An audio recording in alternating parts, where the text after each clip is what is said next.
Hello everybody, I'm in the Littlewood, also known as Martin. Welcome back to the channel and welcome back to Minecraft Dungeons. So today's video is pretty simple. I've managed to find all 10 secrets hidden throughout Minecraft Dungeons, which will lead to the unlocking of a secret level.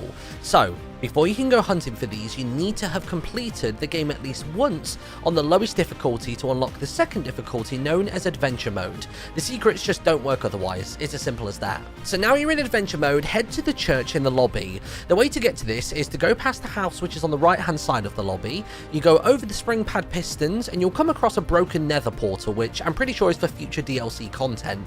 From there you want to swing a left and go through the tree line and then voila, there you go. Now upon entering the church you'll find a dog painting on the far back wall as you pass all of the chairs. Clicking on this will basically show you an image clue as well as play an audio sound, and this is all from the level that the secret resides in. It's pretty handy. Continuing past this you'll reach the final room of the church which basically has a giant golden button. Above it there are 10 runic symbols, and for simply finding this room you've gotten the first one.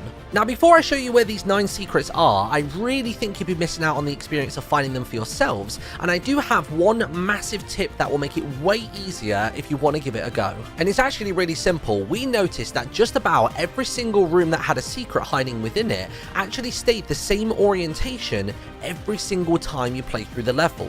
If you don't understand what I mean, basically the way that Dungeons seems to be made up as a game is that it puts together big chunks of the level, but what it will occasionally do is rotate those parts of the level so they seem a little bit different, but actually they've just moved 45 degrees, 90 degrees, 180 degrees, whatever it may be. But you could probably see where this is going. Basically, the only rooms that never change are the first room, the last room, and the secret room. And as soon as we had this realization, we found them so much quicker in every single level. So there you go, there's my massive tip, there's my last plea for you to try and do it for yourselves, but if you still want to be a cheaty peaty, then here is where you can find all of the secrets, beginning with number 1 in the Creeper Woods. So for this one, you're going to need to get to the very end of the level where you start freeing the villagers from the wooden cages. There's about 6 of them if I remember correctly. If you go all the way to the left side of this area and then go down the screen, you'll find a suspicious stone platform just by itself in the middle of a tree line. All you need to do is step on the center of this and the platform will fall away, the shrine will start to shine its light out, and if you click on it, you'll enter and you'll find your first rune. Now obviously this secret sits right at the end of a level, but just so you know, once you've triggered a secret, you don't have to successfully complete the rest of the level in order to cash it in. We tried all sorts of stuff. We tried dying on bosses and that didn't seem to wipe it out,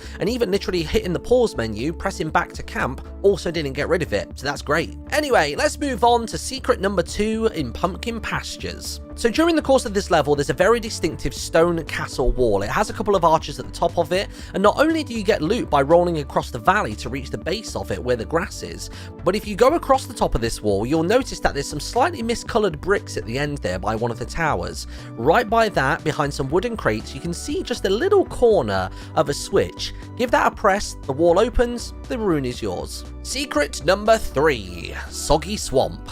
So after you've defeated the cauldron at the end of the level, you want to proceed to the exit, but stop just before you get to the end.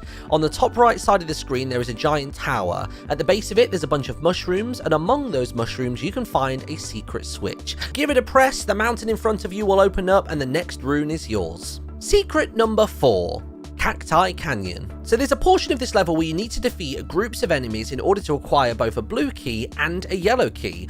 Luckily for us, we only have to defeat the first wave of enemies to open the gate to get to where the blue key resides. And just before you go through those gates, if you look slightly to the left hand side, there is a palm tree. At the base of it, there's a button. Press the button and right behind the blue key, the wall will open up and another rune is yours. Secret number 5. The redstone mines. So during the course of this level, there's a couple of times where you have to free enslaved villagers. You simply walk over to them, click on them, and the chains break and they're free. Now what you're looking for here is the part of the level where you have to free 6 of them in order to progress. This is what the map looks like, and once you're in this room, simply go to the far left-hand side of it in the corner, and you'll notice that just behind a couple of those redstone gems, there's a secret little switch. Give it a press, the wall opens, rinse, repeat. Secret number 6.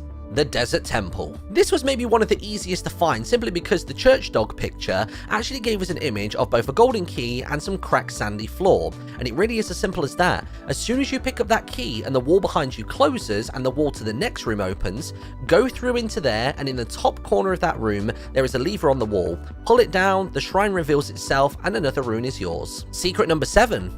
the Fiery Forge. Now, even though this is one of the later levels, this is without a doubt the quickest one to find yet. All you've got to do is start the level outside, slash through a couple of monsters, and when you very first enter the mountain, you'll notice this redstone golem spread out on the floor, and there's a giant beam of light coming down on him. That is what basically the clue is. And then from there, there's a lever on the wall just nearby, you pull it, and you're done. Secret number 8, high block halls. This was the level clue that I was a little bit confused by because we couldn't figure out what the picture was. Turns out in the end, it was an unlit torch. And in addition to that, there was also loads of wind blowing in the sound effects. That makes it very obvious that this is outside. And there's only one area that's outside through this whole level to memory. It's this weird small market or village, not really sure what to call it. But either way, head up the stairs on the far right hand side of this area. At the top, you'll find an unlit torch. You click it, the wall opens, another rune. And then finally, in the obsidian pinnacle, it is secret number 9. This is without a doubt the most annoying one, simply because the room is visible on the map as unexplored even back in the lowest difficulty setting, but you can't act on it until now. So for this one, you want to enter the indoor area of the level for the first time, and you'll come across this room which looks like a mixture between like a tavern and a library. It's classy, but then also trashy. Don't really know what it's meant to be. But either way, go to the far right hand side of this area. At the top of the stairs, you're going to find a wall of bookcases, and you can clearly see on the map that there's something on the other side.